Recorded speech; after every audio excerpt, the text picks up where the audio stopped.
To all members of this Assembly and to all of the people of Saskatchewan, I offer my unequivocal apology. A complete turnaround for Premier Scott Moe, who refused to apologize last week after convicted killer Colin Thatcher was invited to the throne speech. In the 1980s, Thatcher was found guilty of first-degree murder of his ex-wife, Joanna Wilson. I had some time to reflect over the course of the weekend. We've made some significant and serious decisions, I think, with respect to a member of our caucus. And I've offered an unequivocal apology to the people of Saskatchewan for, quite frankly, not providing better leadership last week. NDP leader Carla Beck criticized the delay. We welcome the apology, Mr. Speaker, but the Premier shouldn't have to be shamed into doing the right thing.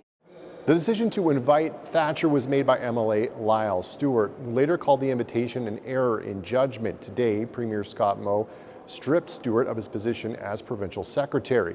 The opposition has also called on the government's Minister of Corrections, Policing and Public Safety, Christine Tell, to apologize, as last week she defended Thatcher's presence at the speech. There are other people that have been convicted of crimes too that may be in the building. I don't know, and I don't care. Minister Tell did not speak Monday.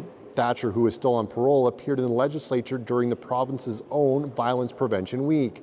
And those who help victims of domestic violence criticized the government for being tone-deaf and out of touch. Today, the NDP called on the government to provide operational funding to second-stage shelters, which assist victims of violence with long-term shelter and services. Most provinces provide that funding, but Saskatchewan does not. These are shelters that save lives. This is something that advocates have been calling for years.